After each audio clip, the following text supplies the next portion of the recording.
서울특별시 용산구 한남동의 고요한 저택 안에는 시간이 멈춘 듯한 정적이 내려앉아 있었다. 강준호는 늘 그 정적 속에서 하루를 시작하고 마무리했다. 그의 삶은 완벽하게 정돈된 일정표처럼 움직였고 감정이라는 단어는 오랫동안 그의 일상에서 사라져 있었다. 어느 날 아침 새로 고용된 가정부 윤숙자가 집안일을 정리하다가 벽난로 위에 걸린 한 장의 사진 앞에서 멈춰 섰다. 오래된 액자 속에는 미소를 머금은 한 소년이 있었다. 그 순간 숙자는 숨이 막히듯 작게 중얼거렸다. 그 얼굴은 너무나도 익숙했다. 그녀의 머릿속에 있고 지내던 이름이 떠올랐다. 연화아동복지시설에서 함께 지내던 소년 윤다니엘. 그는 늘 조용했고 다른 아이들과 어울리지 않았다. 그러나 누구보다 따뜻한 눈을 가지고 있었다. 숙자는 가슴속 깊은 곳이 저릿해졌다. 이 아이가 왜 이곳에, 그리고 어떻게 이 남자의 벽에 걸려 있는지 설명할 수 없었다. 그녀는 강준호를 찾아 조심스럽게 말했다. 그는 이 나라에서 손꼽히는 기업가였다. 서울 전역에 사업체를 두고 있는 강그룹의 회장이자 각종 재단을 운영하며 언론에 자주 오르내리는 인물이었다. 깔끔한 정장과 냉정한 태도로 언제나 완벽함을 유지하는 사람으로 알려져 있었다. 그러나 숙자가 그에게 사진 속 소년의 이름을 말하는 순간 그 완벽함은 무너졌다. 강준호는 사진으로 시선을 옮겼다. 액자 속의 소년은 분명히 3살 아래의 남동생 강민재였다. 그가 마지막으로 본 것은 한강공원 근처 여의도 한강공원에서 가족과 함께 나들이 하던 날이었다. 그날 이후 아이는 사라졌다. 경찰청에서 수개월간 수사가 이어졌지만 단 한 조각의 단서도 찾지 못했다. 사건은 결국 미제 사건으로 남았고 강씨 가족은 그날을 끝으로 함께 무너졌다. 시간은 흘렀지만 상처는 낫지 않았다. 어머니는 음악대학에서 학생들을 가르치던 손을 멈췄고 피아노의 건반은 먼지로 덮였다. 아버지는 대검찰청 근무 중이던 자리에서 퇴직을 선택했다. 가족의 대화는 점점 줄었고 식탁에는 침묵만 남았다. 어린 준호는 그때 결심했다. 언젠가 형편이 되면 직접 동생을 찾아내겠다고. 그러나 그 약속은 현실 속에서 서서히 흐려졌다. 공부, 경쟁, 그리고 돈, 그렇게 그는 대한민국 재계 상위 1%의 인물이 되었지만 마음 한구석은 늘 비어 있었다. 그런 그가 오늘 가정부의 입을 통해 동생의 흔적을 듣게 되었다. 윤숙자는 떨리는 목소리로 자신이 예전에 근무했던 곳을 말했다. 마포구 성산동에 있는 연화아동복지시설이었다. 서울특별시에서 운영하는 등록기관으로 부모를 잃은 아이들과 학대 피해 아동들이 머물던 곳이었다. 숙자는 그곳에서 15년간 근무했다. 그리고 그 시절 자신이 돌보던 한 소년을 아직도 잊지 못하고 있었다. 아이의 이름은 윤다니엘. 시설에서 그렇게 불렸다. 숙자는 기억을 더듬으며 조용히 말했다. 그 아이는 말을 아꼈지만 가끔 자신에게 형이 있다고 했다. 형이 자신을 내 작은 챔피언이라고 불렀다며 그 말을 할 때마다 눈을 반짝이곤 했다. 하지만 그 말은 다른 아이들에게 농담거리였다. 대부분의 아이들은 그 이야기를 꾸며낸 상상이라 여겼다. 숙자도 처음에는 그랬다. 그러나 아이의 눈빛만큼은 거짓이 아니었다. 그는 매일 종이 위에 무언가를 그렸다. 커다란 집, 피아노, 그리고 두 소년이 손을 맞잡은 모습이었다. 강준호는 말없이 이야기를 들었다. 그의 머릿속에는 오래전 기억이 스며들었다. 어머니가 피아노를 치며 부르던 노래, 아버지가 웃으며 가족 사진을 찍던 오후, 그리고 마지막으로 본 민재의 뒷모습. 그 모든 것이 파도처럼 밀려왔다. 그는 그동안 수없이 많은 약속을 지켰지만 하나의 약속만은 지키지 못했다. 바로 동생에게 했던 약속이었다. 숙자는 자신이 최근 강 회장의 저택에서 일을 시작했을 때 사진 속 소년을 보고 며칠 동안 잠을 이루지 못했다고 말했다. 처음엔 단순한 착각이라고 생각했지만 시간이 지날수록 확신이 들었다. 윤다니엘이 그였다. 사진 속 미소, 눈의 모양, 얼굴의 선이 그대로였다. 그녀는 강준호에게 이 사실을 전하지 않고는 견딜 수 없었다. 강준호는 묵묵히 고개를 떨군 채 사진을 바라봤다. 오래된 프레임 너머의 미소는 여전히 순수했다. 그 순수함이 그를 압박했다. 그는 살아오며 수많은 인물들을 만났고 수많은 돈을 움직였다. 하지만 그 어떤 순간도 지금처럼 가슴이 조여오지는 않았다. 그는 자신이 걸어온 길을 떠올렸다. 서울특별시청에서 주최한 각종 복지사업에 기부했고 사회적 기업 육성에도 참여했다. 그러나 그 모든 선행은 결국 자신을 위로하기 위한 것이었다. 잃어버린 동생, 그리고 무너진 가족에 대한 보상이었다. 그러나 윤숙자의 한마디가 그 모든 세월의 의미를 바꾸어 놓았다. 그동안 찾지 못했던 퍼즐의 마지막 조각이 그의 앞에 놓인 듯했다. 그날 밤, 그는 잠을 이루지 못했다. 저택 안의 모든 불이 꺼졌지만 사진 속의 아이는 어둠 속에서도 그를 바라보고 있었다. 그는 처음으로 생각했다. 혹시 정말 세상 어딘가에 민재가 살아있었던 건 아닐까? 그리고 만약 그렇다면 자신은 지금까지 무엇을 하고 있었던 걸까의 새벽이 되자 그는 결심했다. 내일 아침이 오면 마포구청 복지과와 연화아동복지시설의 현재 운영 상태를 직접 확인하겠다고. 이제 더는 미루지 않겠다고. 그의 마음 한편에서 오랫동안 잠들어 있던 목소리가 다시 깨어났다. 형이 꼭 찾을게. 어릴 적 그가 하늘을 향해 속삭였던 그 약속이 다시 귓가에 맴돌았다. 그리고 그는 조용히 책상 서랍을 열어 오래된 상자를 꺼냈다. 그 안에는 사라진 동생의 유치원 사진과 당시 경찰청 수사기록 사본이 있었다. 먼지로 덮인 서류 속에서 한 문장이 눈에 들어왔다. 피해 아동, 끝내 발견되지 않음. 그 문장을 읽는 순간 그의 안에서 무언가가 무너졌다. 하지만 동시에 오랜 세월 멈춰있던 시계가 다시 움직이기 시작했다. 그날 이후 한남동 저택의 공기는 달라졌다. 사람들은 여전히 강 회장이 늘 그렇듯 일에만 몰두한다고 생각했지만 그의 눈빛은 이미 과거를 향해 있었다. 윤숙자의 등 뒤로 아침 햇살이 들어왔고 사진 속 소년의 미소는 마치 오랜 시간 기다려왔다는 듯 다시 생기를 띠었다. 이제 모든 것이 시작되고 있었다. 사건이 일어난 지 며칠 후 강 씨 가정은 완전히 달라졌다. 집안에는 말수가 줄었고 서로의 눈을 피하는 시간이 길어졌다. 대검찰청에서 근무하던 아버지 강명수는 더 이상 가정에 머물지 않았다. 매일 새벽에 출근하고 밤늦게 돌아와서는 서류를 펼쳐놓은 채 잠이 들곤 했다. 그는 누구보다 정의를 믿던 사람이었지만 자신의 아들을 지키지 못했다는 사실이 그 신념을 무너뜨렸다. 그에게 법은 더 이상 구원의 언어가 아니었다. 그는 사건 기록을 반복해서 읽었고 경찰청 수사본부와 연락하며 새로운 단서를 찾아보려 했지만 모든 기록은 결국 미제라는 단어로 닫혀 있었다. 그 단어가 그의 인생의 끝처럼 느껴졌다. 어머니 윤혜원은 서울예술대학교 음악학부에서 피아노를 가르치던 사람이었다. 수많은 제자들이 그녀의 손끝에서 음악을 배웠지만 민재가 사라진 이후 그녀의 손은 건반 위에 멈췄다. 학기 중에도 강의실은 비어 있었고 그녀의 강의는 대체 교수가 맡았다. 보건복지부 산하 정신건강센터에서 상담을 권유받았으나 그녀는 아무런 대답도 하지 않았다.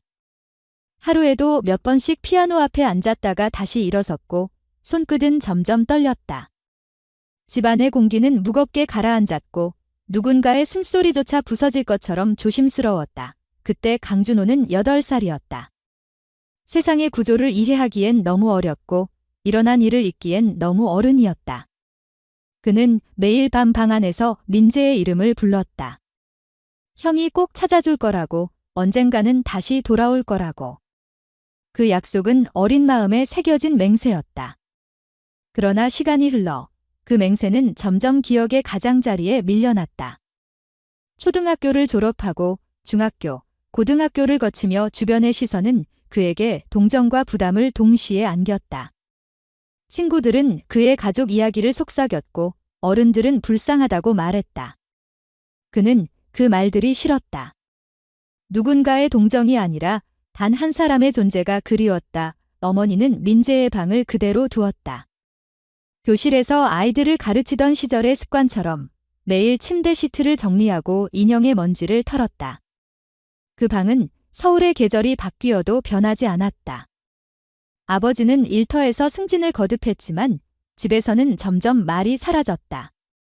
가족이 같은 식탁에 앉는 일은 드물었고 밥상 위에 숟가락 소리만 남았다. 세월이 흘러 강준호는 대학에 진학했다. 그는 경영학을 택했다. 이유는 단순했다. 감정 대신 이성과 계산이 통하는 세계로 도망치고 싶었기 때문이다. 1990년대 후반, 그는 서울대학교 경영대학을 졸업하고 대기업의 전략기획팀에서 일했다. 그의 이름은 곧 성과와 철저함의 대명사가 되었다. 그는 가족의 이름이 아닌 자신의 이름으로 살아야 했다. 그러나 그 성공의 이면에는 늘 같은 그림자가 있었다. 형이 꼭 찾아줄게. 그 문장은 오랫동안 그의 안에서 메아리 쳤다. 아버지는 은퇴 후에도 대검찰청의 법률 자문으로 일했다. 그는 여전히 사건 기록을 정리했고 가끔 준호에게 전화를 걸어 말했다. 혹시라도 새로운 단서가 생기면 알려라. 하지만 두 사람의 대화는 항상 거기서 끝났다. 어머니는 그보다 먼저 세상을 떠났다. 보건복지부 산하 국립중앙의료원에서 폐질환 진단을 받았지만 치료를 거부했다. 피아노를 치지 않은 세월이 그녀의 몸을 무너뜨렸다. 장례식은 서울특별시청 공무원 복지과의 지원을 받아 조용히 치러졌다. 준호는 영정 사진 속의 어머니를 보며 마음속으로 말했다. 이제 정말 나 혼자구나. 그는 그 후로 일에만 몰두했다. 2000년대 초, 그는 강홀딩스를 창립했다. 처음엔 작은 투자 회사였지만 그의 냉철한 판단력과 빠른 결단으로 불과 10년 만에 국내 굴지의 그룹으로 성장했다. 서울경제신문은 그를 젊은 승부사라고 불렀다. 그러나 언론의 조명 아래에서도 그는 웃지 않았다. 그의 하루는 회의와 계약, 투자 보고서로 채워졌지만 밤이 되면 여전히 한강공원을 바라보았다. 여의도 한강공원, 그곳이 모든 것이 멈춘 자리였다. 그의 집은 이제 한남동 고급 주택가의 중심에 있었다. 정치인과 재벌, 해외 대사들이 오가는 거리였지만 그에게 그곳은 단지 벽이 높은 감옥 같았다. 강홀딩스 본사 건물의 최상층에는 사회공헌팀이 있었다. 그는 매년 서울특별시청과 함께 복지사업을 진행했지만 그 사업의 목적은 사회환원이 아니라 속죄에 가까웠다. 연화아동복지시설에도 정기적으로 기부를 했다. 하지만 그는 한 번도 직접 그곳을 방문하지 않았다. 언젠가 마주하게 될지도 모를 얼굴이 두려웠기 때문이다. 그의 마음속에는 여전히 8살짜리 소년이 살고 있었다. 어머니의 피아노 옆에서 함께 노래를 부르던 그 시절의 자신이었다. 민재가 사라진 날 이후 그는 감정을 묻어두는 법을 배웠고 그것이 그를 성공으로 이끌었다. 그러나 성공은 상처의 끝이 아니었다. 어느 날 신문 인터뷰에서 기자가 물었다. 강 회장님께서 가장 큰 실패라고 생각하는 순간은 언제입니까? 그는 잠시 침묵하다가 짧게 대답했다. 어릴 적 약속을 지키지 못한 것. 기자는 의미를 이해하지 못했지만 그는 그 한 문장 안에 인생 전체를 담았다. 그의 사무실 책상 위에는 항상 한 장의 흑백 사진이 놓여 있었다. 어린 시절 형제의 모습이었다. 사람들은 그 사진이 그의 가족이라고 짐작했지만 그는 누구에게도 설명하지 않았다. 그것은 사업보다 오래된 그의 이유였다. 세월이 지나며 그 약속은 다시 그의 삶으로 돌아오기 시작했다. 윤숙자의 등장은 우연이 아니었다. 서울이라는 도시는 거대하지만 진실은 늘 작은 틈으로 새어나온다. 강준호는 8살의 자신이 한 말을 기억했다. 형이 꼭 찾을게. 그 문장은 지금도 변하지 않았다. 그는 한때 그것을 잊었지만 잊었다고 해서 사라진 것은 아니었다. 약속은 늘 그 자리에 있었다. 다만 그가 돌아오기를 기다리고 있었을 뿐이다. 그는 이제 알았다. 성공이란 결국 잃어버린 것을 보상하지 못한다는 사실을. 돈은 세상을 움직이지만 한 장의 사진 앞에서는 아무 의미가 없었다. 그는 다시 마음속으로 속삭였다. 민재야, 형이 이제 시작할게. 그리고 그날 밤, 그는 오래전 닫아두었던 방의 문을 열었다. 그 방에는 여전히 민재의 이름이 새겨진 낡은 상자가 있었다. 먼지 속에서도 그 이름은 여전히 선명했다. 다음 날 아침, 윤숙자는 조심스럽게 강준호의 서재를 찾아왔다. 전날 밤 한마디의 진실을 내뱉은 이후 잠을 이루지 못했다고 했다. 그녀는 손에 낡은 파일 하나를 들고 있었다. 연화아동복지시설에서 근무하던 시절의 내부 기록 사본이었다. 당시 시설은 마포구 성산동에 위치한 서울특별시 산하복지기관이었고 서울시 복지정책과의 감독을 받았다. 숙자는 그 시절을 떠올리며 천천히 말을 꺼냈다. 그 파일 안에는 아이들의 이름, 입소일자, 보호경위가 적혀 있었다. 그중 한 페이지에는 준다니엘, 남, 6세이라는 이름이 있었다. 입소 사유는 부모 교통사고 사망, 친인척 없음. 하지만 그녀는 그 문장을 믿지 않았다. 아이는 늘 우리 집은 부자 동네에 있었다 오고 말하곤 했다. 처음에는 허황된 상상이라 생각했지만 그 아이는 언제나 같은 말을 반복했다. 형이 자신을 내 작은 챔피언이라고 불렀고 언젠가 형이 데리러 올 거라고 했다. 그 말의 진심이 얼마나 단단했는지 그녀는 잊을 수 없었다. 강준호는 그 말을 듣는 순간 심장이 조여드는 듯 했다. 그 표현은 오직 자신만이 민재에게 하던 말이었다. 형제만의 암호 같던 그 한마디가 낯선 입에서 다시 흘러나왔다. 그는 잠시 말을 잃었다. 윤숙자는 계속해서 말을 이었다. 다니엘은 피아노를 좋아했다. 시설에 있는 낡은 전자피아노 앞에 매일 앉아 있었다. 연습곡도 모르면서 건반을 하나하나 눌렀다. 때로는 하얀 종이에 피아노와 커다란 집을 함께 그렸다. 유난히 문이 크고 창가가 넓은 집이었다. 그리고 그 옆에는 두 아이가 나란히 서 있었다. 그 그림은 지금도 그녀의 기억 속에 남아 있었다. 그 아이는 14살이 될 때까지 시설에 머물렀다. 다른 아이들과는 달리 외출 허가를 잘 받지 못했다. 서울특별시의 아동보호 시스템상 보호자 없는 아이는 단독 외출이 금지되어 있었다. 그러나 다니엘은 늘 창밖을 바라보며 말했다. 형이 날 찾으러 올 거예요. 숙자는 그 말을 들을 때마다 가슴이 아팠다. 어느 날 저녁, 그는 또 다른 아이와 말다툼을 벌였다. 자신이 부잣집 출신이라는 말을 듣고 다른 아이가 비웃자 그는 참지 못하고 뛰어나갔다. 그날 밤 시설은 온통 소란스러웠다. 신고를 받고 마포경찰서가 출동했지만 소년의 행방은 끝내 파악되지 않았다. 그 후로 다니엘은 기록에서 사라졌다. 숙자는 그때 이후로 그 아이의 이름을 볼 때마다 죄책감을 느꼈다. 서울특별시청에서 복지공무원으로 파견된 과장이 그 사건을 단순 가출로 처리했고 더 이상 조사는 진행되지 않았다. 그녀는 아무것도 할 수 없었다. 그러나 지금 이 집의 벽에 걸린 사진이 그때의 아이와 똑같다는 사실을 확인한 순간 그녀는 더 이상 침묵할 수 없었다. 강준호는 서류를 받아들고 한참 동안 아무 말도 하지 않았다. 페이지마다 적힌 글씨는 삐뚤었고 오래된 복사본은 희미했다. 하지만 부모 사망, 친인척 없음지라는 문장은 그에게 거짓처럼 보였다. 그는 즉시 비서에게 서울특별시 복지정책과 담당자의 연락처를 알아보라고 지시했다. 그의 이름은 박도윤 주무관이었다. 서울시청 본관 8층 복지행정팀에서 근무 중인 공무원이었다. 오후가 되자 그는 직접 전화를 걸었다. 30년 전 연화아동복지시설에 입소한 윤다니엘이라는 아이의 자료를 확인하고 싶습니다. 이 짧은 침묵 후 공무원의 목소리가 들렸다.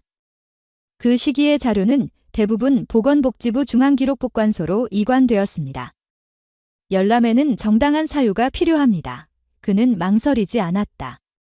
저는 후원자이며 해당 시설의 장기 기부자입니다. 가족 관계 여부를 확인하려는 개인적 목적입니다. 박 주무관은 곧 회신을 약속했다. 전화를 끊은 뒤 강준호는 손에 쥔 복사본을 다시 펼쳤다. 아이의 입소일자는 자신이 중학교에 입학하던 해와 같았다. 만약 그 시점에 민재가 보호시설에 있었다면 그는 단 한 번의 노력으로도 동생을 찾을 수 있었을 것이다. 그러나 그는 그 시간 동안 아무것도 하지 않았다. 그 생각이 그의 가슴을 찔렀다. 밤이 되자 박도윤 주무관에게서 전화가 왔다. 그는 낮은 목소리로 말했다. 강 회장님, 말씀하신 아이의 기록이 일부 남아 있습니다. 다만 서류상 보호자 사망 증명서는 위조 가능성이 있습니다. 당시 제출된 서류의 발급지가 존재하지 않습니다. 준호는 숨을 삼켰다. 위조라면 누군가가 의도적으로 그 아이를 시스템 안에 숨긴 것입니다. 주무관은 조심스럽게 덧붙였다. 보건복지부 내부 감사에서도 몇 차례 유사 사례가 있었습니다.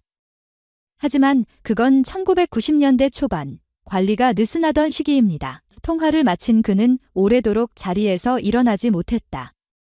동생이 그렇게 가까운 곳에 있었는데도 그동안 그는 그 사실을 몰랐다. 사회공헌팀이 매년 지원해온 기관 목록 안에 전화아동복지시설이 포함되어 있었다. 그 리스트가 그의 눈앞에 떠올랐다. 자신이 기부금으로 운영을 도왔던 바로 그 시설에서 동생이 보호아동으로 살았던 것이다. 다음 날 윤숙자는 다시 그를 찾아왔다. 그녀는 새로운 사실을 하나 더 전했다. 다니엘은 그림을 남겼어요. 그녀는 가방에서 조심스레 한 장의 복사본을 꺼냈다. 아이가 그렸던 원본은 오래전에 분실되었지만 숙자가 보관해둔 복사본이 있었다. 그림 속에는 커다란 집이 그려져 있었다. 창문 옆에는 피아노가 있고 두 아이가 마주보고 서 있었다. 그리고 그 밑에 작고 삐뚤빼뚤한 글씨로 이렇게 적혀 있었다. 내 이름은 민재야. 형이 날 찾을 거야. 그 문장을 읽는 순간 강준호의 손끝이 떨렸다. 그는 아무 말도 하지 못했다. 세상은 거짓과 기록으로 덮였지만 아이의 글씨는 진실이었다. 그 단순한 문장은 30년의 세월을 뚫고 나왔다. 윤숙자는 고개를 숙였다. 그 아이는 늘 말했어요. 언젠가 형이 자신을 데리러 올 거라고. 그 말을 끝내 믿었어요. 그날 밤 강준호는 집무실의 불을 끄지 않았다. 모든 서류와 기록들이 눈앞에 흩어졌다. 연화아동복지시설의 이름이 새겨진 문서 한 장이 그의 인생을 다시 움직이기 시작했다. 그는 깨달았다. 자신이 그토록 찾던 것은 돈도, 명예도, 복수도 아니었다. 단지 아직 끝나지 않은 약속이었다.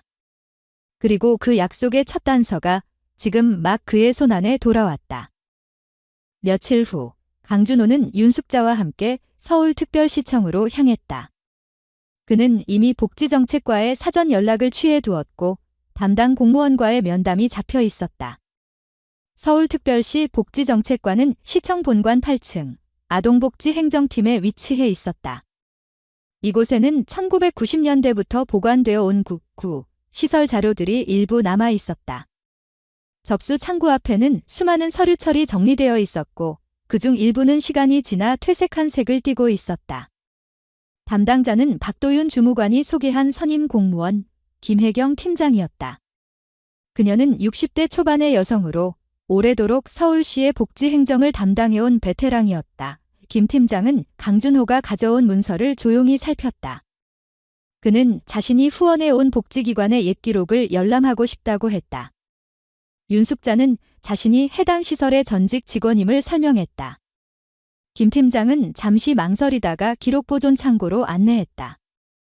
서울특별시의 공식 문서들은 보건복지부 지침에 따라 일정 기간 후 중앙기록보관소로 이관되지만 일부 자료는 내부 보존용으로 남겨져 있었다. 그녀는 오래된 서류함에서 두꺼운 폴더 하나를 꺼냈다.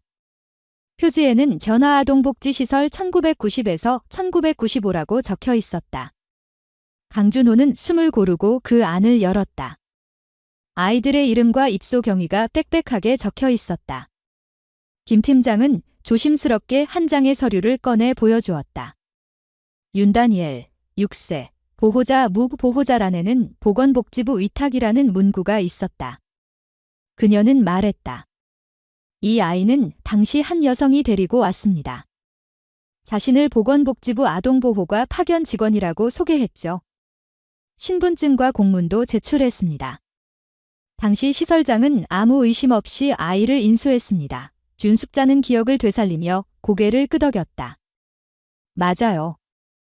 그 여자가 아이를 데리고 왔던 날이 아직도 기억나요? 단정한 정장 차림이었고 이름표에 한미령이라고 적혀 있었어요. 아이는 겁에 질린 얼굴이었어요. 김 팀장은 기록을 확인했다. 그 이름은 서류상에도 있었다. 입소경위란의 한미령, 보건복지부 위탁직원, 보호자 사망 후 아동인계라고 적혀 있었다. 하지만 강준호는 의심스러웠다. 그는 즉시 물었다. 그 당시 보건복지부에 그런 인물이 실제로 있었습니까? 김 팀장은 고개를 저었다. 확인해봤지만 그런 이름의 직원은 없었습니다. 나중에 보건복지부 감찰 담당관실에서도 조사를 나왔어요. 하지만 이미 모든 서류가 완벽하게 만들어져 있었기 때문에 조치가 불가능했습니다. 그녀는 한숨을 내쉬었다. 당시에는 전산화가 되기 전이라 문서 위조가 비교적 쉽던 시기였습니다. 이 아이는 그 후 몇 년 동안 시설에서 생활했지만 신원 확인은 끝내 이루어지지 않았습니다. 강준호는 손에 쥔 서류를 바라보았다. 용지의 하단에는 입소일자와 담당 공무원의 서명이 희미하게 남아 있었다. 그는 속으로 이름을 되뇌었다. 한미령. 모든 것이 그 여자의 손끝에서 시작된 것 같았다. 윤숙자는 조용히 한마디를 덧붙였다. 그 아이는 그 여자를 두려워했어요. 가끔 악몽을 꾸면서 그 아줌마가 다시 오면 안 돼요라고 말했어요. 그 말은 오랜 세월을 건너와 지금 그의 가슴을 짓눌렀다. 김 팀장은 마지막으로 기록보존함 안쪽에서 낡은 봉투 하나를 꺼냈다. 겉면에는 연필로 윤다니엘 개인 물품이라고 적혀 있었다. 봉투 속에는 한 장의 그림이 들어 있었다. 흑백 복사본이었지만 윤숙자는 그 그림을 보는 순간 울음을 삼켰다. 아이가 그렸던 바로 그 그림이었다. 2층짜리 집, 창가 옆에 피아노, 그리고 손을 잡고 있는 두 소년. 그림 아래에는 아이의 필체로 이렇게 적혀 있었다. 내 이름은 민재야. 형이 날 찾을 거야. 그 문장을 읽는 순간 강준호의 시선이 멈췄다. 오랜 세월이 지나도 지워지지 않는 글씨였다. 그가 어릴 적 민재가 썼던 글씨와 똑같았다. 글자의 획 하나하나가 그의 기억을 되살렸다. 그때 김 팀장이 덧붙였다. 이 그림은 아이가 떠난 뒤 방을 정리하다 발견된 겁니다. 시설장은 아이가 남긴 유품으로 보관했고 나중에 시청으로 전달됐습니다. 원본은 훼손이 심해서 지금은 복사본만 남아 있습니다. 강준호는 조용히 그 그림을 받아들었다. 종이의 질감이 낡고 거칠었다. 그러나 그 속에 담긴 감정은 선명했다. 그는 오래도록 아무 말도 하지 않았다. 윤숙자는 옆에서 그를 바라보며 입술을 깨물었다. 그들은 마치 30년 전의 시간 속에 함께 서 있는 듯 했다. 잠시 후 김 팀장이 입을 열었다. 강 회장님, 이건 제 개인적인 의견입니다만 당시 시설 서류에는 몇 가지 모순이 있습니다. 제출된 부모 사망 신고서와 병원 사망 기록의 발급기관이 서로 달랐습니다. 발급기관명 중 일부는 실제 존재하지 않았습니다. 서울특별시의 기록에도 그런 병원은 없습니다. 그녀는 기록 중 한 장을 가리켰다. 발급기관란에는 서울가정의료센터라고 적혀 있었다. 하지만 보건복지부 등록 목록에는 그런 병원이 존재한 적이 없었다. 강준호는 묵묵히 고개를 끄덕였다. 그가 알고 있는 현실은 언제나 숫자와 논리로 움직였지만 지금 그의 앞에 있는 서류는 감정과 진실로 가득했다. 누군가가 치밀하게 동생의 신분을 지워버렸다는 사실이 명백해졌다. 그는 다시 김 팀장을 향해 물었다. 그럼 이 사건은 그 후 어떻게 되었습니까? 그녀는 고개를 숙였다. 아무 일도 없었습니다. 당시의 시스템은 지금처럼 투명하지 않았고 아동 인계 절차는 담당자 한 명의 결재로도 가능했습니다. 결국 아이는 공식적으로 존재하지 않는 신분이 된 겁니다. 윤숙자는 그 말을 듣고 두 손을 모았다. 그럼 민재는? 그저 시스템 속의 이름으로만 남았던 거군요. 김 팀장은 짧게 대답했다. 네, 안타깝게도 그렇습니다. 그날 오후 강준호는 시청을 나서며 봉투를 품에 안았다. 낡은 그림 한 장이 그의 삶의 방향을 다시 바꾸고 있었다. 그에게는 더 이상 단순한 기억이 아니었다. 그것은 증거였다. 누군가가 그의 동생을 지우려 했다는, 그리고 세상이 그를 잊었다는 명백한 증거였다. 그는 차량에 오르며 윤숙자에게 말했다. 이제 시작이야. 진짜 진실은 여기서부터다. 그 목소리에는 결의와 슬픔이 동시에 섞여 있었다. 30년 전의 시간은 결코 사라지지 않았다. 그것은 여전히 서울이라는 도시의 한쪽에서 오래된 문서 속에 숨쉬고 있었다. 강준호는 서울특별시청을 나선 지 이틀 뒤 다시 마포구 성산동으로 향했다. 오래전 연화아동복지시설이 있던 자리를 직접 확인하고 싶었다. 윤숙자에게서 들은 이야기와 시청의 기록이 머릿속에서 끊임없이 교차했다. 그는 서울시 복지정책과의 보존 기록을 다시 살펴보다가 주소가 명시된 문서를 발견했다. 문서에는 서울특별시 마포구 성산동 317번지라고 적혀 있었다. 지금은 철거 대상 지역으로 지정되어 있었다. 시설은 오래전에 폐쇄되었다. 시청의 기록에 따르면 2001년 보건복지부 감사 이후 재정 부실로 운영이 중단되었고 남은 아동들은 다른 시설로 분산 조치되었다. 건물은 관리 대상에서 제외된 채 소유권만 서울특별시 명의로 남아 있었다. 그는 서울시청 도시관리과에 연락해 출입 허가를 받았다. 현장 점검 목적이라는 이유였다.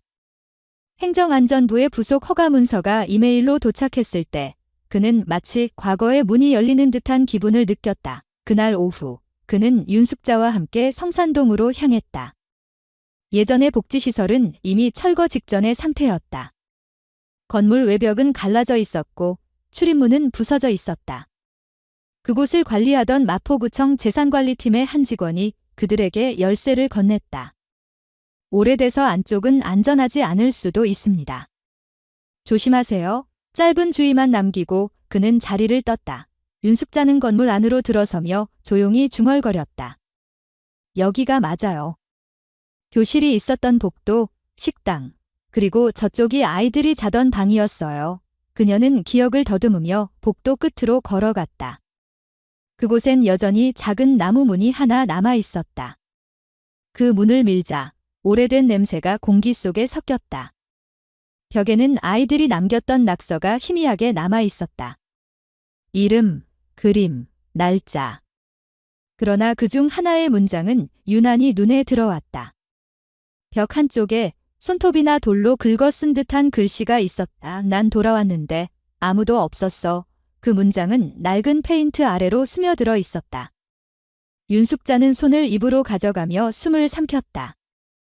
강준호는 그 자리에 서서 오랫동안 시선을 떼지 못했다. 글씨는 작았지만 절박했다. 그 글자를 바라보는 순간 그는 이해했다. 민재가 여기에 다시 왔었다는 것을. 아이가 사라진 후 세월이 흘러 어쩌면 그곳으로 돌아왔을지도 모른다. 그러나 시설은 이미 닫혀 있었고 아무도 그를 기다리지 않았다. 그는 머릿속으로 시간의 흐름을 계산했다.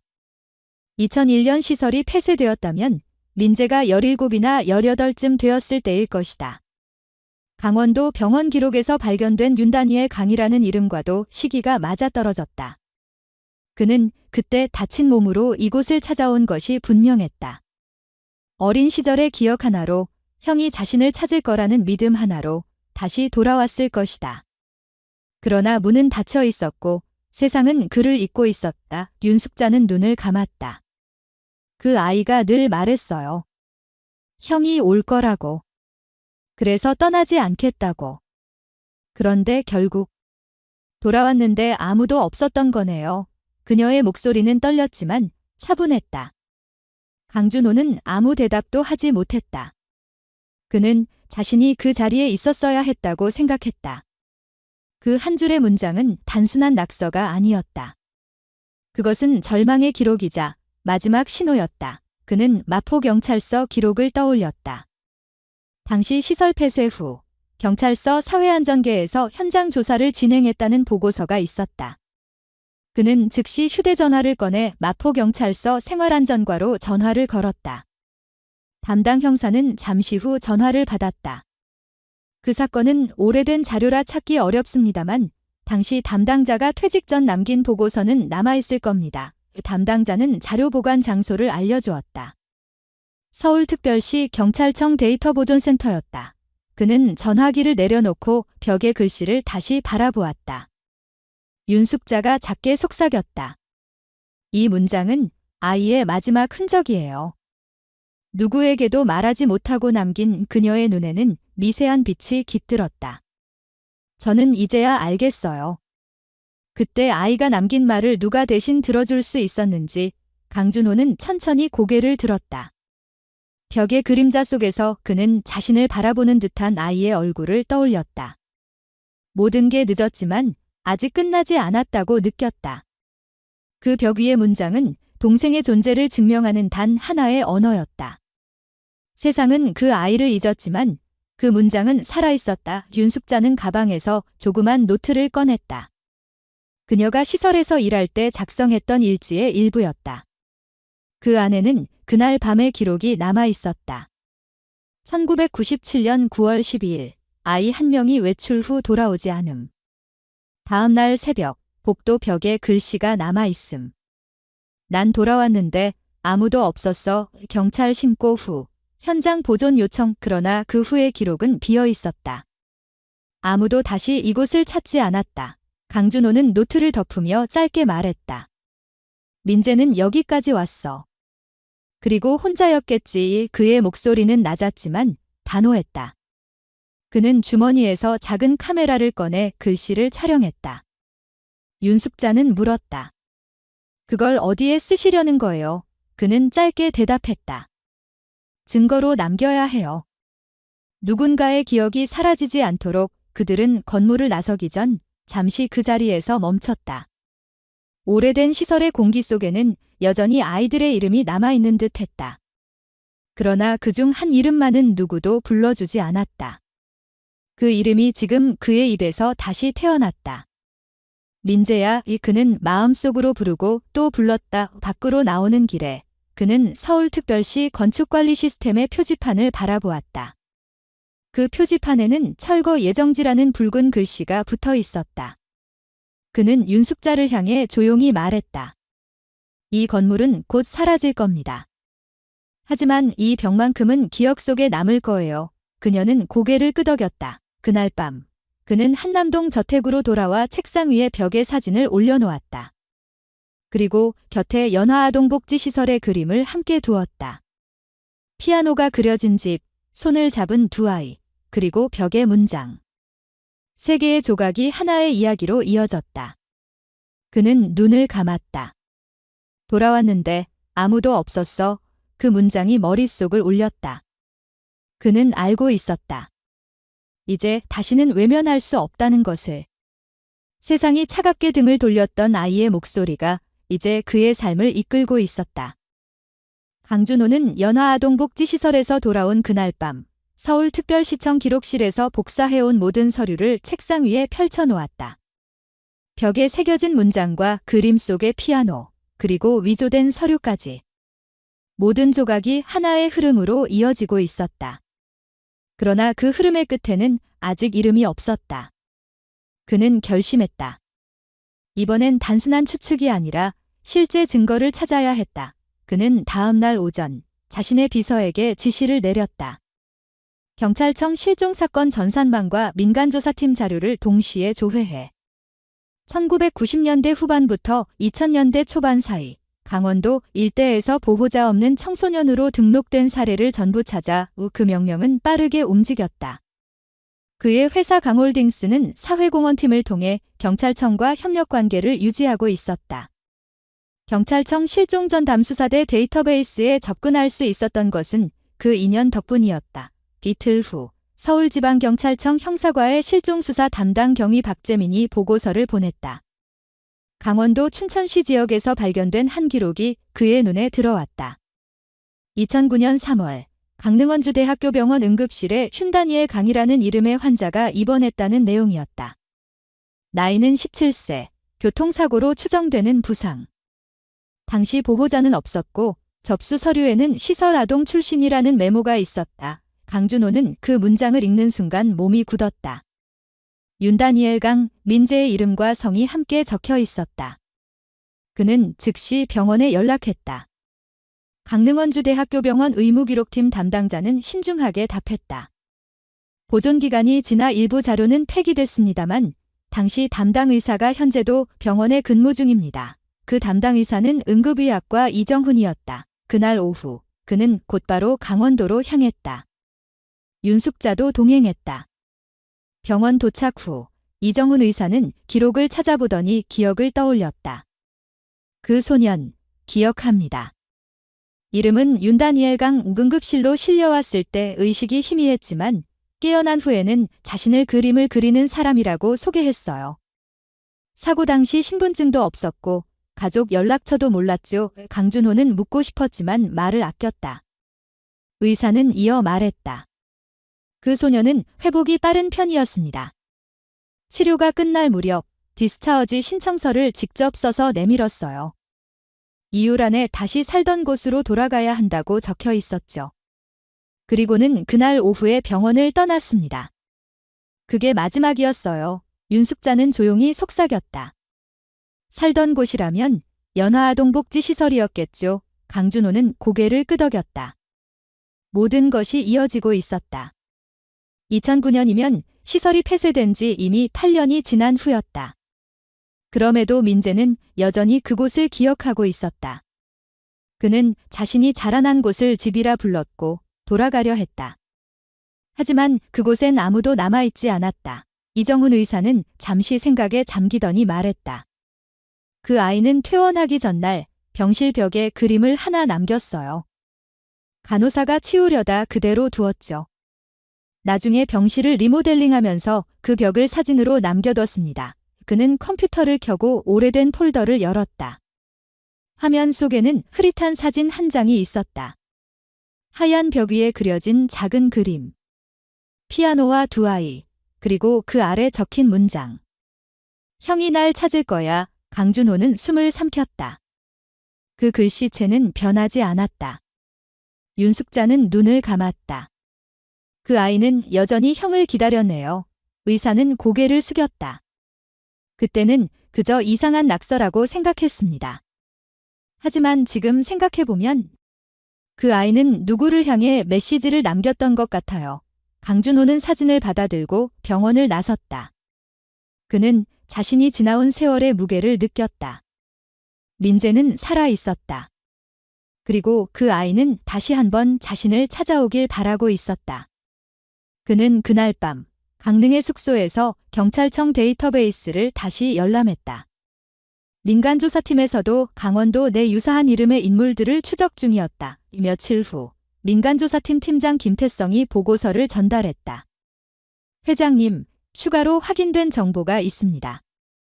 2015년 강원도 양양군 낙산해수욕장 근처에서 노숙 상태의 남성이 주민들의 신고로 보호 조치되었다는 기록이 있습니다. 이름은 강다니엘 민재. 본인이 직접 적은 서명입니다. 직업란에는 화가라고 적혀 있었고 당시 보호소 직원들의 증언에 따르면 아이들 그림을 자주 그렸다고 합니다. 강준호는 자리에서 일어나 보고서를 끝까지 읽었다. 주소란에는 양양읍 해맞이 시장 인근이라고 적혀 있었다. 그는 더 이상 주저하지 않았다. 다음 날 새벽, 그는 윤숙자와 함께 양양으로 향했다. 서울에서 출발한 지 3시간이 지나자 그는 차창 너머로 강원도의 이정표를 보았다. 그동안 머릿속에 쌓인 질문들이 하나로 연결되고 있었다. 민재는 시설에서 사라진 후 수년간 떠돌며 그림을 그리며 살았다. 그리고 결국 강원도의 작은 해안마을에서 자신을 숨긴 채 살아온 것이다. 양양군청에 도착한 그는 복지지원과를 찾아갔다.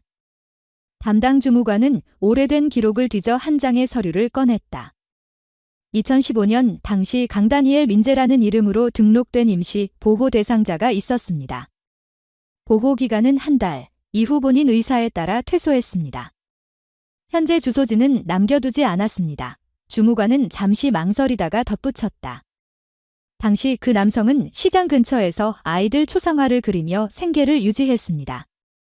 사람들은 그를 조용한 화가라고 불렀어요. 윤숙자가 낮은 목소리로 말했다. 조용한 화가라니. 다니엘답네요. 강준호는 눈을 감았다.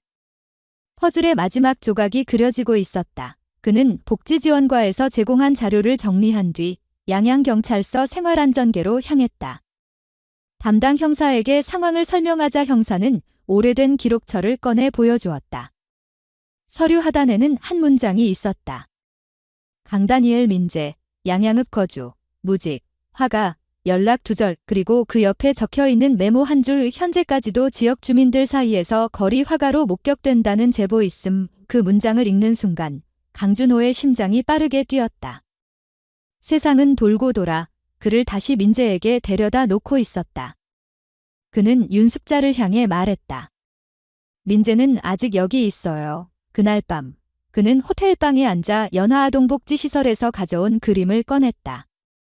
두 아이가 손을 맞잡고 서 있는 그림, 그 밑에 적힌 글씨. 내 이름은 민재야. 형이 날 찾을 거야. 그는 그 종이를 손에 쥐며 속삭였다. 이제 찾았어. 정말로 그는 알았다. 내일이면 30년 동안 이어진 길의 끝에 다다를 것이다. 그리고 그 길의 끝에서 세상 어느 시장 구석에서든 자신을 기다리고 있을 그 한 사람을 이제는 반드시 마주해야 했다. 양양읍 해맞이 시장 근처 오래된 업한장 주변에는 그림을 그리는 한 남자가 있었다. 사람들은 그를 다이들 화가라고 불렀다. 누구든 아이의 얼굴을 그려달라고 하면 그는 조용히 미소를 지으며 붓을 들었다. 그날도 그는 평소처럼 작은 의자에 앉아 스케치북을 펼쳐놓고 있었다. 그때 강준호가 그곳에 도착했다. 그는 복지지원과에서 받은 사진을 손에 쥔 채 시장 안을 천천히 걸었다. 수많은 사람들 속에서도 그의 눈은 단 한 사람을 찾고 있었다. 윤숙자가 먼저 그를 발견했다. 저기, 저 사람 같아요. 그녀의 시선이 향한 곳, 한 남자가 붓을 들고 있었다.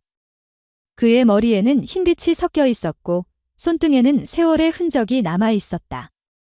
그러나 그 눈빛은 너무도 익숙했다. 준호는 걸음을 멈추었다. 그 순간 스케치북 위에 선이 멈추고 남자가 고개를 들었다. 두 사람의 시선이 마주쳤다. 시간은 흐르지 않았다. 남자는 천천히 일어섰다. 눈앞의 인물을 바라보는 동안 무언가 기억의 조각이 깨어나는 듯 했다. 그리고 낮게, 그러나 또렷하게 입을 열었다. 형, 그 한마디가 공기 속을 울렸다. 강준호의 눈가가 흔들렸다. 오랜 세월 동안 가슴속에서만 불러보던 이름이 이제 살아있는 목소리로 되돌아왔다.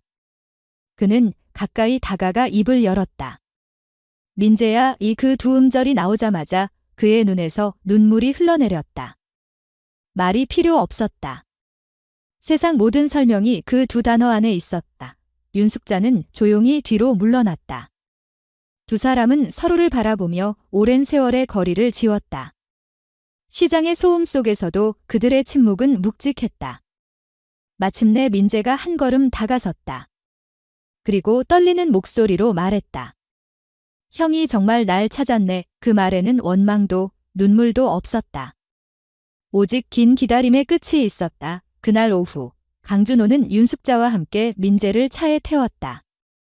양양읍을 벗어날 때 민재는 창밖을 바라보며 말했다. 여긴 내가 머물던 곳이에요. 아이들 얼굴을 그리며 살았어요. 사람들이 내 그림을 좋아했죠. 이름도 가족도 묻지 않았어요. 그래서 편했어요. 그는 미소를 지었지만 그 미소 뒤에는 긴 세월의 고독이 숨어 있었다. 서울로 돌아오는 길은 길었다. 그러나 그 길의 끝에는 오직 한 곳만이 있었다. 한남동의 저택. 문을 열자마자 낯익은 공기가 흘러나왔다. 민재는 조용히 서 있었다. 그는 눈으로 집 안을 훑었다. 벽에는 그가 어릴 적 찍은 사진이 걸려 있었다. 피아노는 여전히 같은 자리에 있었다. 어머니의 손길이 닿았던 건반은 세월 속에서도 변하지 않았다. 그날 밤 두 형제는 피아노 앞에 앉았다. 강준호가 말했다. 어머니가 늘 이 곡을 쳤지. 민재는 천천히 손을 올렸다. 피아노 건반에서 잊혀졌던 소리가 다시 흘러나왔다. 그 소리는 단순한 음악이 아니었다. 세월의 단절, 상처, 그리고 회복의 이야기였다. 강준호는 그 곡을 들으며 눈을 감았다. 마치 어머니가 옆에 앉아 있는 듯 했다. 연주가 끝났을 때 집안에는 오랜만에 생기가 돌았다. 윤숙자는 조용히 문가에 서서 그 모습을 지켜보았다. 그녀의 눈에는 눈물이 맺혀 있었다. 이제 정말 돌아왔네요. 그녀의 목소리는 낮았지만 따뜻했다. 며칠 후 두 형제는 어머니의 유품을 정리하다가 작은 편지를 발견했다. 편지는 오래된 피아노 악보 사이에 끼워져 있었다. 봉투에는 어머니의 필체로 민재에게라고 적혀 있었다. 강준호는 손을 떨며 봉투를 열었다. 그 안에는 짧은 글이 적혀 있었다. 민재야, 세상 어디에 있든 피아노가 내 이름을 기억할 거야. 언젠가 돌아오면 형이 꼭 그 곡을 다시 쳐줄 거야. 민재는 편지를 읽고 오랫동안 아무 말도 하지 않았다. 그리고 피아노 앞에 앉아 어머니의 악보를 펼쳤다. 이번에는 두 사람이 함께 연주했다. 음이 서로 엇갈렸다가 만나고 다시 이어졌다. 그 선율 속에는 30년 동안 흩어진 시간이 하나로 모였다. 밤이 깊어지자 두 사람은 거실에 앉아 지난 날을 나누었다. 민재는 자신이 겪은 일들을 천천히 이야기했다. 복지시설을 떠난 날, 그가 마주한 세상은 냉정하고 낯설었다. 사람들은 그의 이름을 묻지 않았고 그는 그들에게 아무것도 말하지 않았다. 하루하루를 그저 버티며 살았다. 하지만 언제나 머릿속에는 한 문장이 남아 있었다. 형이 날 찾을 거야. 그 말이 그를 살아있게 했다. 강준호는 그 이야기를 들으며 고개를 숙였다. 그동안 너무 늦었구나. 민재는 조용히 대답했다. 형이 아니면 아무도 나를 찾을 수 없었어요. 그러니까 늦은 게 아니에요. 그 말에 준호는 눈을 감았다. 그제야 비로소 마음속의 무게가 풀리는 듯했다. 다음 날 아침, 집안에는 커피 향이 퍼졌다. 윤숙자가 조용히 물었다. 이제 어떻게 하실 건가요? 강준호는 대답 대신 한 장의 그림을 내밀었다. 민재가 어릴 적 남긴 그림이었다. 피아노와 두 아이가 손을 잡고 있는 그 그림. 그는 말했다. 이 그림처럼 만들 거예요. 이 집도, 우리 삶도. 그날 오후, 두 형제는 한남동 저택의 응접실 벽에 그 그림을 걸었다. 그리고 그 옆에 새 그림을 하나 더 걸었다. 이번엔 민재가 직접 그린 그림이었다. 피아노 옆에서 웃고 있는 두 형제. 그 아래에는 새로운 문장이 적혀 있었다. 돌아왔어요. 이제 여기에 있을게요. 그 문장은 단순했지만 30년의 공백을 모두 메웠다. 집안에는 더 이상 침묵이 없었다.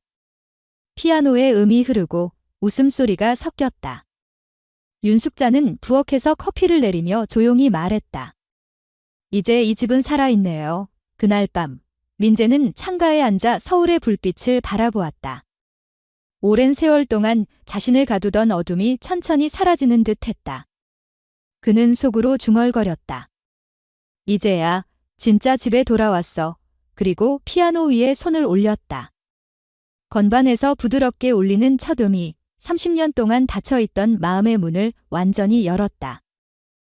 강준호는 어느 저녁 서재의 오래된 서류함을 정리하다가 낡은 봉투 하나를 발견했다.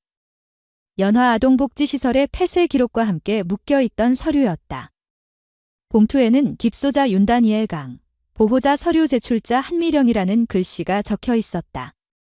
그는 눈썹을 찌푸렸다. 그 이름은 처음 보는 것이 아니었다. 보건복지부 실사 기록에서도 몇 차례 등장했던 인물이었다. 그는 즉시 서울특별시 복지정책과의 담당 주무관에게 연락했다. 한미령이라는 이름으로 등록된 전직 복지사나 의료인의 기록을 찾아주세요. 이틀 뒤 주무관으로부터 전화가 왔다. 확인 결과 한미령은 1990년대 중반 한 사설병원 간호사로 근무했습니다. 이후 보건소 아동보호팀으로 이직했지만 2000년 초 아동인계 절차 관련 비위 의혹으로 퇴사했습니다. 이후 행방은 파악되지 않습니다. 그 말은 곧 민재를 복지시설로 데려간 여성이 실제로 존재했다는 뜻이었다. 준호는 조용히 전화를 끊고 창밖으로 시선을 돌렸다. 수십 년 전의 그림자가 여전히 이 세상 어딘가에 남아 있었다. 그는 분노보다도 허무함을 느꼈다. 법은 이미 지나간 일이라며 사건을 닫았고 세상은 잊었다. 하지만 누군가의 인생은 여전히 그날에 멈춰 있었다. 준호는 잠시 생각에 잠겼다. 복수로는 아무것도 되돌릴 수 없다는 것을 그는 이미 알고 있었다. 어머니의 손끝에서 배웠던 음악처럼 사람의 상처도 언젠가는 조용히 다독여야 한다는 것을 그는 깨닫고 있었다. 그날 밤, 그는 민재와 윤숙자를 서재로 불렀다. 책상 위에는 한미령의 이름이 적힌 서류와 어머니가 생전에 남긴 사진 한 장이 놓여 있었다. 사진 속 효진은 피아노 앞에서 미소 짓고 있었다. 준호는 낮은 목소리로 말했다. 이제 우리가 해야 할 일은 하나뿐이야. 과거를 바꾸는 게 아니라 다른 누군가의 내일을 지켜주는 것. 민재는 고개를 끄덕였다. 형이 말한 대로 해요. 이제는 우리가 누군가의 형이 되어야죠. 그 다음 주, 세 사람은 서울특별시청 사회공헌과를 방문했다. 그들은 효진재단 설립 허가서를 제출했다. 재단의 설립 목적은 명확했다. 아동복지시설 지원, 실종아동 재결합, 미등록 보호자 추적, 그리고 심리회복 프로그램 운영. 행정안전부와 보건복지부가 공동으로 관리 감독하는 형태였다.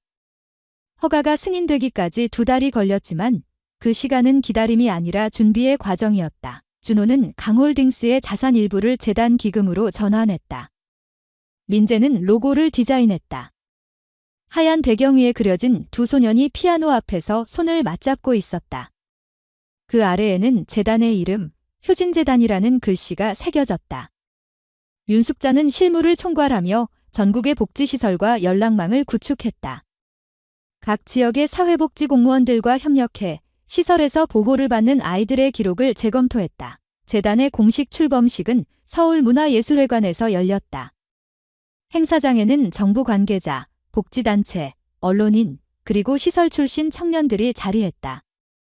무대 위에는 두 형제가 나란히 섰다. 플래시가 터지는 순간에도 준호는 차분했다. 그는 마이크를 잡고 말했다. 30년 전 한 아이가 사라졌습니다. 그리고 한 가족은 무너졌습니다. 하지만 사랑은 사라지지 않았습니다. 오늘 우리는 그 사랑의 이름으로 다시 서 있습니다. 청중석에는 윤숙자가 앉아 있었다. 그녀는 조용히 손수건을 쥐었다. 준호의 목소리는 계속 이어졌다. 돈은 기억을 지울 수 없습니다. 하지만 사랑은 기억을 치유할 수 있습니다. 우리가 세상을 바꾸는 일은 거창한 게 아닙니다. 단 한 사람의 삶을 되돌릴 수 있다면 그걸로 충분합니다. 박수가 터져나왔다. 민재는 연단 옆에서 미소를 지었다. 그의 눈에는 눈물이 맺혀 있었지만 그것은 슬픔이 아닌 안도였다. 이 행사가 끝난 뒤 두 형제는 무대 뒤편에서 잠시 마주섰다. 민재는 말했다. 형, 엄마가 오늘을 보고 있다면 기뻐하실 거예요. 준호는 고개를 끄덕였다. 그분이 우리를 여기까지 데려온 거야. 그들은 말없이 서로의 어깨를 감쌌다. 오랜 세월의 틈이 그 짧은 순간에 메워졌다. 그날 밤, 한남동의 집에는 다시 피아노 소리가 흘렀다. 민재가 건반 위에 손을 올리고 준호가 옆에 앉았다. 두 사람은 어머니가 즐겨 치던 쇼팽의 녹턴을 함께 연주했다. 악보 위의 음표는 30년 동안 닫혀있던 문을 다시 열고 있었다. 음악이 끝났을 때 준호는 피아노 위에 어머니의 사진을 올려놓았다. 사진 속 효진의 눈빛은 여전히 따뜻했다. 이 며칠 뒤 효진재단의 첫 공식 사업이 시작되었다. 전국의 복지시설에서 실종 아동의 기록을 재검토하고 보호자와의 재결합을 돕는 프로그램이었다.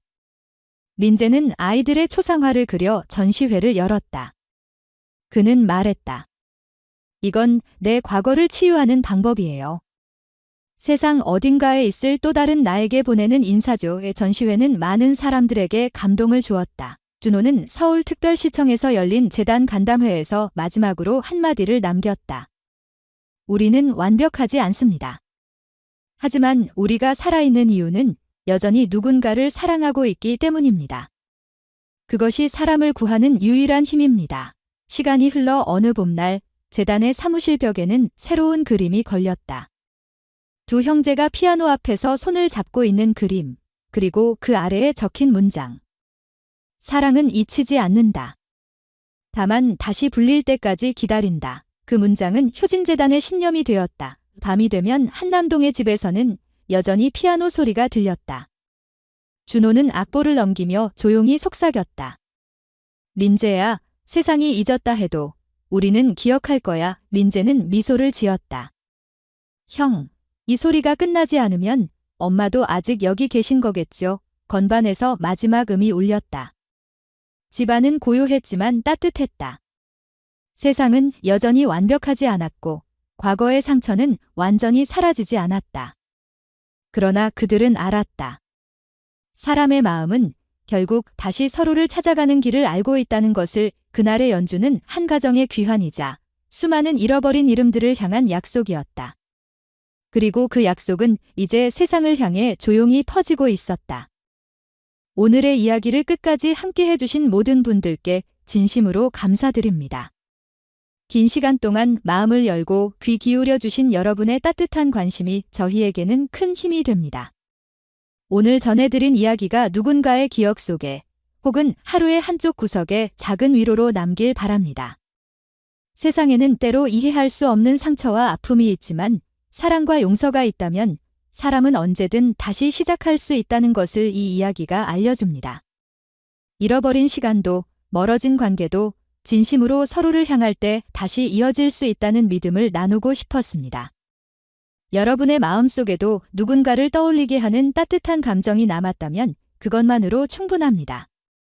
앞으로도 저희는 삶 속의 희망과 인간의 이야기를 전하며 함께 걸어가고자 합니다. 이 채널을 응원해 주시려면 마음에 남은 생각을 댓글로 남겨주세요. 그리고 영상이 좋았다면 좋아요를 눌러주시고 저희 채널을 구독해 주시면 더 많은 이야기를 전해드릴 수 있습니다. 여러분의 한 번의 손길이 다음 이야기를 이어가는 큰 힘이 됩니다. 다시 한번 감사드리며 오늘도 마음이 따뜻한 하루 되시길 바랍니다.